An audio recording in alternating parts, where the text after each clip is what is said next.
Hello and welcome, I am Arumba, thank you for joining me. Let's play some more of the Filthy Tutor Civilization 5. So, how's it going, Filthy? Doing well. What do you think we we're decided gonna... what rune we want here? Yeah, what do you think we're gonna get out of these random little, like, broken down boxes on the ground? Oh man, I think that's supposed to be a city, right? It's just ancient ruins, so I guess it used to be a city, yeah. A very small one, it's all broken. Yeah. 80 gold. 80 gold. Okay. How do you feel? You like it? You can get lower. I think it caps out at, I think it's 95 or 100, so we could have got better too, but it's okay. Okay, We're gonna buy some tiles with that. I'm less confident in Civ 5 about making decisions on my own, but do you want me to try to do that, or should I just wait for your approval on everything? How risky are we? How's our position right now? Are we going to lose? If we ever get to the point where we're going to lose, you need to tell me so that I can stop making any decisions at all. All right, I'll try to warn you if we get to where we're close to that. It is annoying how close that Portugal is to us, by the way. That's frustrating. So can I do this? That's okay? Okay. Yeah. I don't want to get too, like, terrified or scared here, but I feel like, you know, being in the driver's seat in both campaigns now scares the crap out of me. Which, by the way, as a teaser, we are thinking about doing a reversal of roles at some point in the future, so it's not always going to be this way. Yep. We may it have... was supposed to be for Civ 6. It's just technical issues, and then it just worked out better that way. This particular campaign. It may not be that way always. So. Yeah, we had originally intended that you were going to be in the driver's seat for Civ 6, and then I was going to be in the driver's seat for Civ 5. But yeah, so. But okay, anyway, so we may do something else now because we have some gold, and we didn't have gold before, and I want to grow more. And I'm tempted to grab. We could grab deer. We could grab cow. I wouldn't grab bison because it's going to grow there on its own. It probably will grow to cow after bison. So I am tempted to grab that deer. It will never grow to that wooded hill. So the way that this is like something else again that's nice in Civ 5, but not so great in Civ 6 at the moment. Is that we can see where the governor's growing, and we can see how many turns till it grows there. Mm-hmm. Which is really, really nice. You can do that actually with EUI. It will also show you outside the city. You can just mouse over the city, and it will highlight the tile it's going to grow to. You just mouse over the city too. And you can also see the 7 up there. So we got population, how many turns till it builds something, how many turns till it grows, how many turns till border growth. Yep. And you can see where it's growing and how long it's going to be there. We also get this nice big AoE. Whenever you have a settler or city selected, it shows you the workable tiles of that city, and also the range that you cannot settle within. Yep, and the color, based on the colors of that, you'll see like a blue tinge. When you have overlapping cities, you'll see which city currently has the tiles assigned to it, which are really nice too. Okay, but the point here is that it's never going to grow to that deer because the way that it prioritizes tiles, it does have some things like it does like luxuries, it does like strategic resources. What it doesn't like is it's more culturally intensive to take rough terrain tiles. And wooded hills are particularly bad, and across rivers are also bad. So it's never going to grow to that deer. It's going to grow to a million other tiles first.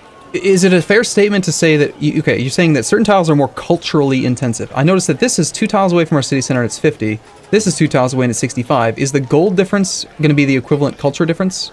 I'm not sure, because then I see these grasslands up there that are just 80, and they're also 2 tiles out, and they shouldn't be. No, I think the discount on the... I think these are 50 because I think those are the tiles that the AI wants to grow to, I think, is how that works. I think. So you don't want to buy this one specifically because they're planning on growing there, but if they're going to grow here, yeah, you could probably force it that way. You could buy. I mean, we can see it. You could buy the bison, and we'll see where it grows next. And I'm pretty sure it will grow to cattle. I would think it's either going to go to this one or to this one. So it won't grow to the gold. The gold on a hill is going to be lower priority than the food tile. The governor prioritizes food when it grows.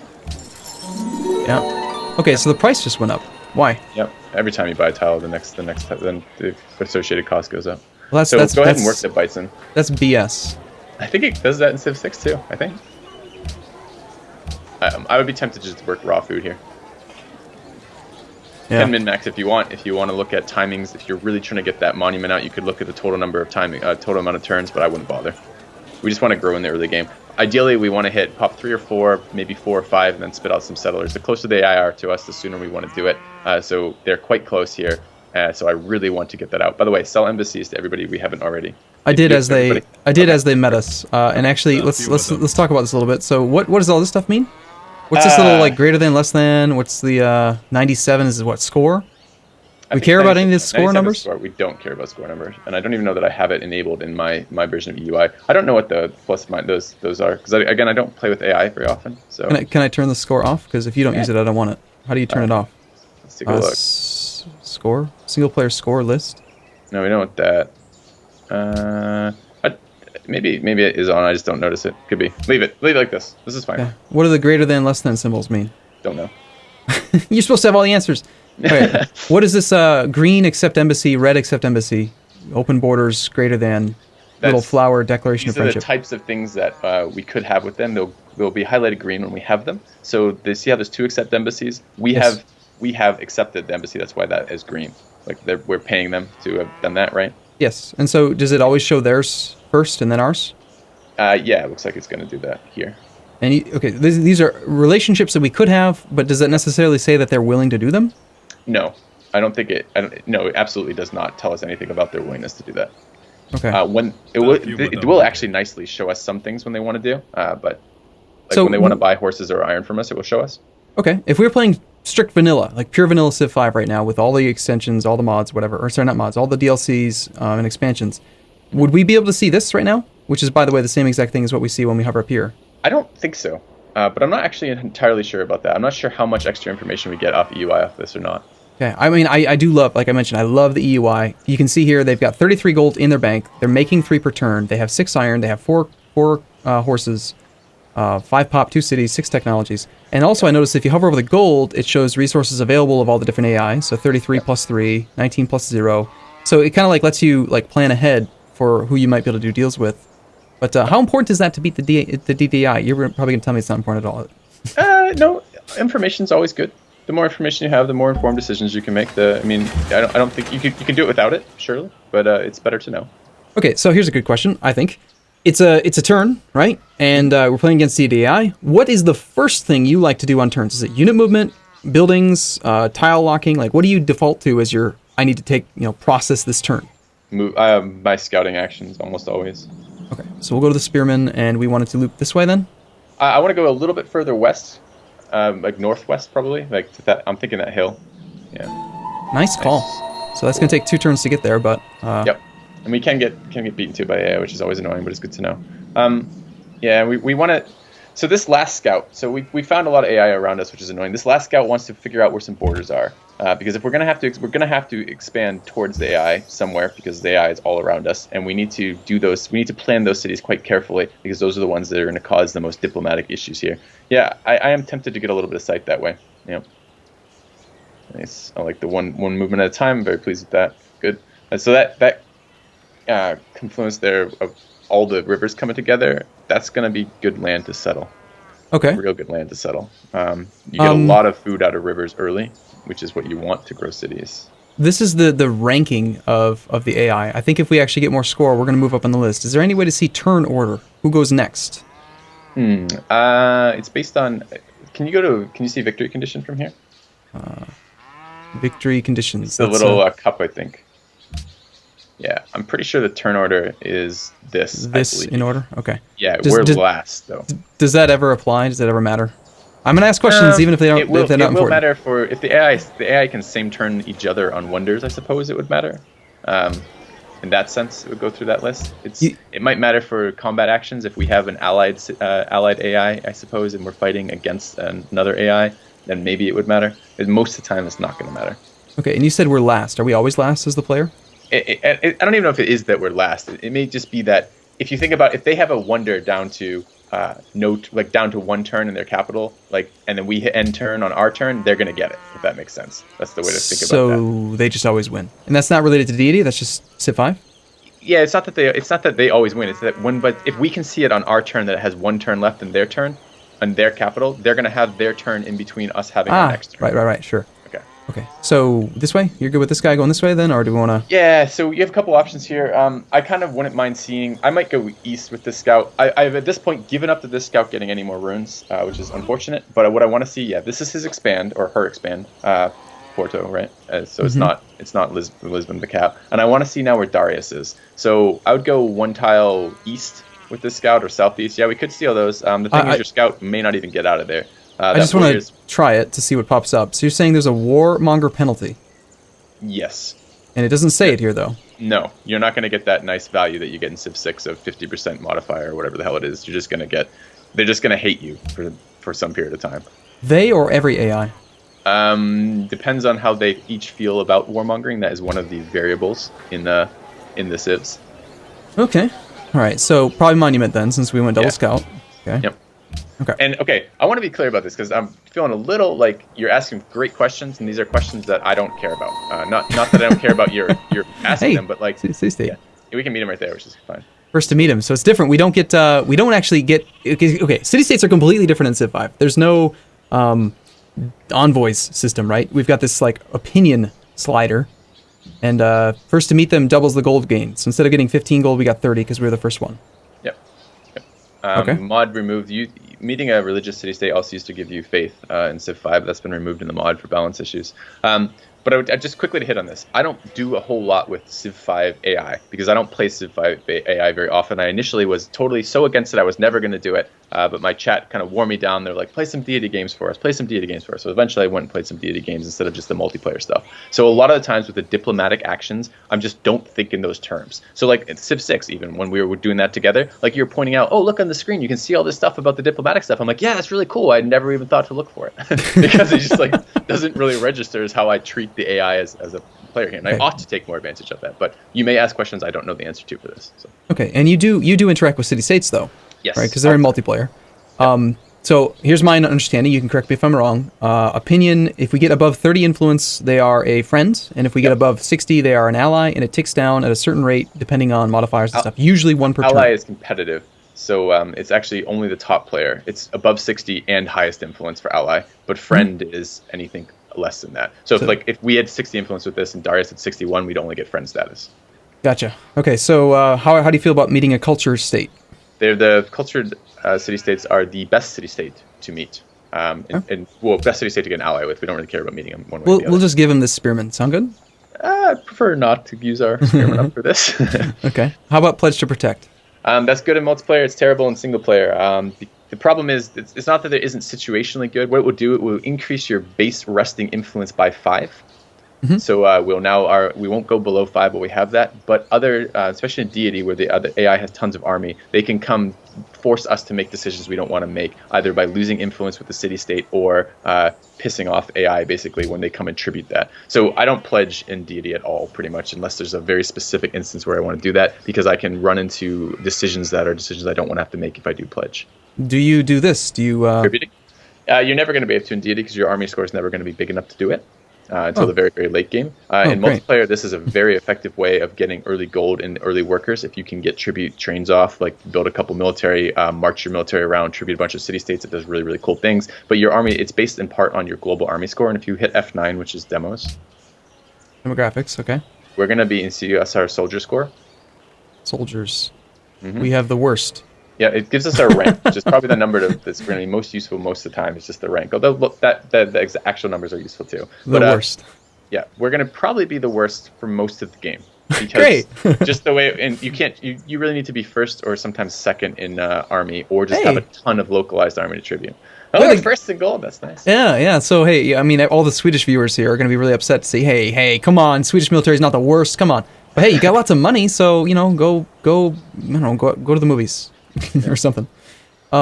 Okay, so what do you think about maybe pledging to protect? And I think in 10 turns we can revoke it. Do you think that we're going to have that forced decision within 10 turns? What are we thinking we're going to do with that? Do you think the 5 resting influence is worth that? I won't remember to unpledge it. If you want to remember and min-max that, I'm okay with that. But we don't know if there's any more AI to the west. And actually, it's going to be worse early than it is later, because in the very early game, our military is not going to increase here at all, and the AI might just build a bunch. I don't see it was worth it. There's no quest for the city-state yet, and it will we'll get notified. Well, we'll see visuals on the city-state when it starts getting quests for us, and that will be a time that I would consider, if we're going to fulfill a quest, we could maybe get the 5 extra influence a few turns before fulfilling that quest if we thought we were going to do that. Right. So, we'll also see the quests listed over here, which is very nice. My only argument for doing it is I'm thinking if we had the guarantee in place, we have a resting opinion of 5 influence, and then when we do the first quest, assuming we're actually able to complete it, that would push us up to 65, which buys us 5 turns extra of alliance versus regular. So that's the only thought. I don't think it's 60 for the quest, but nevertheless, your argument still stands true for friendship. It would be 5 more turns of friendship. But that's what I'm saying. But we can choose to pledge later once we have a quest for it, and it's a quest that we think we could do. Gotcha. Then we could then pledge it. Gotcha. That makes sense. Well, that's an interesting thought, though, because I played last night. We're recording these in bulk, as we normally would, but I played last night, and I had... I did 2 quests for 2 different civs. One of them did give me 60 opinion, and one of them only gave me 40. And I didn't understand why it was different. I think one of them was clearing... I know the difference either. One of them was clearing a barb camp, and one of them was, adding jewelry to my trade network. Oh, and I got hold on, 40. There were two different types of quests for the same city state, and one gave Two- you a different no. amount than the other. Two different city states, Same quest. two different quests. I got 60 with one city state and 40 with the other. I had assumed any quest was going to give me. No, there's slight differences in what the quest is. I believe like pledging, I think is there's sometimes you can get. By the way, you can get a quest to pledge, you can get a quest to denounce. And my understanding is they give you less total influence than some other quests, but I don't know what the pattern is for that. Okay, we want to go away. Are these lakes or yeah? Those These are are lakes. lakes. So we're okay to keep going east. Then we're not scared of Yep. the lakes. If it was ocean or like sea tiles, we would want to go south. Yep. Okay. There's Darius. That's awesome. Look how on top of each other they are. They're gonna have problems all game that we can potentially get them to deal with, which would be fantastic. Okay. Like that hill? Is our spearman coming back now after this? Spearman has I kind of wouldn't mind busting ruins. this. I kind of wouldn't mind busting a little bit of this fog because I want to see where settlements are. But yeah, the hill would be good too. We could do either. The So, hill's fine. At how least about- do the one tile northwest. How about he goes like that and then he Sure. goes like that? Sounds good. All right. So we'll bust that. Check that hill. Okay. There's a scout. Okay. All right, Okay. I'm seeing some good expands along this river system. That is awesome too. You see what just popped out of Kuala Lumpur? Oh, a builder? Yeah. Are we going to attack him? I was going to ask we're you, gonna take it. how do you feel about attacking city-states? Because you didn't really want to attack anyone when we were playing Civ 6, and that's because you think the what's it called, Prince AI is just too easy and it makes it too simple if you attack everyone. But is this essential? We have to attack city-states to even have a chance? It's not that we're gonna have to attack them. We're gonna steal workers, which is totally different. So I will. This turn we're gonna get the rune because the rune's more important. The rune's gonna go somewhere if we don't do it. Pop rune, very nice. And then, yeah, scoot down towards that, back closer to the worker. We want to get Is there a river along that? Is there a river along that border? way down here? Like Yes, there is. So you see the Kuala Lumpur yellow and black dotted line border? There's also a river there. Yep, I see it in the tooltip now. Okay. Yeah, so we want to be. I think the hill that you were mousing over is better. Yep. So we want to be in range to steal that worker next turn. Gotcha. All right, and So- I think we're going to abuse the hell out of the city states. In a good position to abuse the hell out of that one. So I think we're going to probably set up to do that. So there's also no. Well, we'll explain this in a minute, but yeah, okay. Keep scouting. Again, you've got to let Let's me see the know if city. I need to stop. See the city. If I need to So stop making decisions here. But okay. So that's Okay. an expand. That's not his capital, right? Correct. Okay. So they've expanded like right this. next to each other, within 3 tiles, in fact. Yeah, this is the minimum. This is the city placement. There is the minimum distance that cities can be apart on the same continent. So. Now, if we were playing Civ 6, a scout would lose all movement going over river, but they don't now. Correct. Interesting. And since we're bringing that other guy back, I don't think he's going to be able to reveal all the way up through there, is he? Should we go here or should we go here? It doesn't really matter. There's arguments for both right now, rather, so I don't have enough information to make a good decision. So we do want to meet more city-states and more players. So the other thing that I don't know if we talked about yet, I don't think we have, I think we talked about it offline, is that the cost of tech. So go open the tech tree when you can. Okay, so I'm going to pass turns. If there's nothing else and problem, it doesn't no seem to be a reason to wait, I'm going to pass turns just for the sake of making No progress. problem at all. All right, I want you to mouse over in the vertical column, the ones that are in the column. I want you to mouse over them just to see the tech cost. 56? Okay, 56. Mm-hmm. 58, See how they're all 54, different? 52, 58. So they're between 52 and 58. Why are they all different? It's based on the number. So the cost of a tech is some of them are different anyways. Optics and I think Compass have different tech costs relative to the column anyways. But in general, the columns are all the vertical columns like that are all going to have the same tech base cost of the tech. And every time another player that you have met researches one of these techs, the cost for you goes down, I believe, by 5%. Interesting. So yeah, we can clearly see that here. 184. No one can possibly have this tech yet, so it's 184 all the way up.